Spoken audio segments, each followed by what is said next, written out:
मेरी ओथ हो रही थी जब मिनिस्टर की, तो वीपी सिंह जी मुझे एक तरफ ले गए और उन्होंने कहा सतपाल संभल के काम करना। मैं कहा क्यों? कहने लगे कि बेईमानी करने के बाद प्रधानमंत्रियों से नहीं लड़ा जा सकता और हमें और तुम्हें दोनों को प्रधानमंत्रियों से लड़ना है, लिहाजा पाक साफ रहना है। मैं जो कश्मीर से लौटने के बाद किसानों के लिए बोल दिया बेधड़क, अगर मैं कश्मीर में कुछ कर लेता तो मेरे घर तो ईडी पहुंच जाती आज से पहले, इनकम टैक्स वाले पहुंच जाते। आज मैं सीना ठोक के कह सकता हूं कि प्रधानमंत्री के पास सारी संस्थाएं हैं, सब कुछ है और मेरी सारी जांच करा लें, मैं इसी तरह बेधड़क रहूंगा चूंकि मेरे पास कुछ नहीं। मैंने कश्मीर में जाने के फौरन बाद 2 फाइलें मेरे सामने आई, एक में तो अंबानी इन्वॉल्व थे और एक में संघ के एक बड़े अफसर हैं वो थे, एक पुराने महबूबा की मिनिस्ट्री के मिनिस्टर थे और जो अपने को प्रधानमंत्री जी के बहुत नजदीक बताते थे। मुझे सेक्रेटरीज ने दोनों डिपार्टमेंट के बताया साहब इसमें घपला है। मैंने दोनों डील कैंसिल कर दिए। सेक्रेटरीज ने मुझे ये भी बताया कि साहब इसमें 150 करोड़ रुपए आपको मिल सकता है। मैंने कहा मैं तो 5 कुर्ते पजामे लेके आया हूं, ऐसे ही चला जाऊंगा। लेकिन एहतियातन मैंने प्रधानमंत्री जी से वक्त लिया और उनसे मिलने गया और उनको मैंने कहा कि साहब ये फाइल है, ये इसमें घपला है, ये लोग इसमें इन्वॉल्व हैं, ये आपका नाम लेते हैं, आप मुझे बताएं क्या करना है। अगर इसे कैंसिल नहीं करना है तो मैं छोड़ देता हूं, किसी दूसरे को लगा दीजिए मेरी जगह, लेकिन मैं रहूंगा तो इसको होने नहीं दूंगा। मैं इस बात की तारीफ करूंगा प्रधानमंत्री की कि उन्होंने कहा कि नहीं सतपाल, करप्शन पे कोई कॉम्प्रोमाइज नहीं की जरूरत है। मैंने वो किया और कश्मीर में जो इतनी करप्ट स्टेट है कि आप अंदाज ही नहीं लगा सकते हो। सारे देश में कमीशन 5-4% मांगा जाता है, कश्मीर में 15% मांगा जाता है। उस स्टेट में दहशत हो गई और मेरे रहते कोई करप्शन का बड़ा काम नहीं हुआ। आते आते मैंने वहां एक, आप देखते होंगे आजकल प्रेस में और टीवी में, उसको रोशनी एक्ट कहते थे। फारूक अब्दुल्ला वो एक्ट लाए थे कि ये सरकारी जमीनें हैं, इनको हम ठीक ठाक दाम पे दे देंगे और इससे जो रुपया मिलेगा उससे बिजली की हालत सुधारेंगे। बिजली की हालत तो सुधरी नहीं। कई एकड़ का प्लॉट फारूक अब्दुल्ला को मिल गया, उनके बेटे को मिल गया, महबूबा को मिल गया। मुझे लोगों ने जब शिकायत की, मैंने पता करा तो उनका जी बिल्कुल ऐसे ही है। मैंने वो सारा कैंसिल कर दिया और उसकी जांच बिठा दी। अब वो वहां जांच भी सरकारी संस्थाएं करती हैं, वो भी डरते हैं कि कल कोई आ जाएंगे। तो वहां बहुत अच्छी एक लेडी जज चली गई थी, तो मैं उन लोगों को कहा कि तुम जज साहब के पास चले जाओ।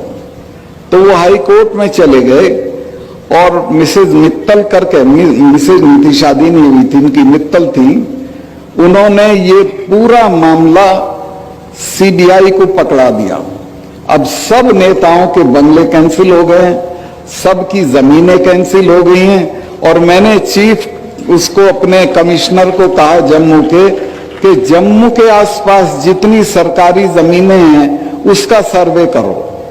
उसने मुझे बताया साहब ये तो बहुत जमीन पड़ी है खाली, लेकिन ये तो आपके हटते ही कब्जा कर लेंगे लोग इस पे। मैं क्यों? कहने महबूबा के आदमी को तो देर ही नहीं लगती कब्जा करने में, वो तो एक खूंटा गाड़ के भैंस बांध देता है और कहता मेरी जमीन है। ऐसे ही ये कर लेगा फारूक अब्दुल्ला। तो मैंने कहा क्या करूं? कह लिए साहब इसको कर दो। मैं कहा मैं इसको बांटने का नहीं हूं, ना मैं इसको बेचने का हूं। आप एक काम करो, मेरे यहाँ 3 कोर है आर्मी की, 3 लेफ्टिनेंट जनरल पढ़ते थे कश्मीर के, इन तीनों को बुला के उन सबों को ये जमीन दे दो। मैंने वो सारी जमीन फौज को बंटवा दी, बची हुई पुलिस के क्वार्टर बनवाने के लिए दे दी आज 1 इंच जमीन ऐसी नहीं है जिसपे कोई कब्जा कर ले या उसे खा जाए। ये करीब करीब सब जगह हालत है देश की। तो मैं आपसे जो नए जो अफसर आए हैं उनसे ये उम्मीद करता हूं कि आप जहां जाओ कार्निवोलस फ्लावर मत बनना, समाज के दबाव में मत आना, खासतौर से बीवियों के दबाव में बिल्कुल मत आना। वो ही खराब करती हैं, बुरा मत माने। वो पड़ोसन की सारी चीज दिखाएंगी। देखो इसके ये है, आजकल एक टीवी में ऐड आ रहा है, वो एक अफसर है, वो जा रहा है अपनी बीवी के साथ अपने एक मातहत के यहाँ, तो कहता मेरा जूनियर है। तो जाती कहती जूनियर है, घर तो देख कितना बढ़िया कर रखा है, मिसेस शर्मा की साड़ी तो देख कैसी है। तो ये दबाव आएंगे आप पे, ये दूर नहीं है। और आपको भी अच्छा लगेगा कि आप थोड़ा पैसा कमा ले, बढ़िया गाड़ी लें, बंगला बना दें। मैं ऐसे ऐसे लोगों को जानता हूं जयपुर में कि जिनके गांव में फूस का घर नहीं था और उन्होंने क्या क्या बंगले बना रखे हैं, वो आपके समाज में भी आके इनाम बांट जाते हैं। आप कभी देखते ही नहीं कौन है, कौन आ रहा है, कौन जा रहा है। तो मैं ये निवेदन करना चाहता हूं कि समाज को निष्कलंक रखिए, अपनी सेवा को निष्कलंक रखिए, खुद को निष्कलंक रखिए, तो आप किसी से भी लड़ सकते हैं। मेरे पास आज यकीन करेंगी बहन जी, आपसे बता रहा हूं मैं कि रिटायरमेंट के बाद रहने के लिए घर नहीं है। सरकार कोई अलॉट कर देगी तो चला जाऊंगा, लेकिन मुझे इस बात की फिक्र नहीं है कि मेरे पे घर नहीं है। मैं जहां रहता था वो 1.5 कमरे का मकान था। जो भी चौधरी साहिबान मिलने आते थे, खासतौर से राजस्थान वालों को तो बहुत पैसा है, वो देख के अरे 1.5 कमरे के मकान में रह रहा है, ये मिनिस्टर रह लिया, MP रह लिया, MLA रह लिया, क्या चीज है। और वो मुझे तिरस्कार की निगाह से देख के चले आते थे। लेकिन मुझे पता था यही गरीबी जो है ये मेरी ताकत है। और मैं आज भी महसूस करता हूं कि मैं देश के किसी भी ताकतवर आदमी से लड़ सकता हूं। किसानों के सवाल पे अगर लड़ाई आगे बढ़ी तो मैं इस पद को छोड़ के उनके साथ खड़ा हो जाऊंगा और किसी की कोई परवाह नहीं करूंगा। लेकिन ये तभी संभव है जब मेरी अलमारी में कोई गलत चीज न रखी। ये मैं श्योर हूं, ये मैं आश्वस्त हूं, ये मैं जानता हूं कि मैंने कोई भी गलत काम, यहां भी मेरे 2 एक रिश्तेदार बैठे हैं इस सभा में, वो गए कश्मीर भी गए थे, वो लोग बड़े बड़े प्रपोजल्स लेके जाते थे। मैंने किसी की फली नहीं फोड़ी, कुछ नहीं किया। और मैंने कहा कि जेल मुझे काटनी है कि आपको काटनी, ये अपना घर ले जाओ, सारी दुनिया पड़ी वहां कर लो, मैं कुछ नहीं करूंगा। तो मैं जो नए लोग चुने गए हैं उनसे ये चाहूंगा कि वो अपने मानदंड कायम करें, ईमानदारी के, निष्ठा के, अपने समाज के लिए कमिटमेंट के, और अपने समाज को आगे बढ़ाएं। ये जो संस्थाएं हैं जैसी चला रहे हैं, इनमें जो योगदान हो सके वो दें, क्योंकि यहीं से हमारे बच्चे निकलेंगे और वो आगे बढ़ेंगे।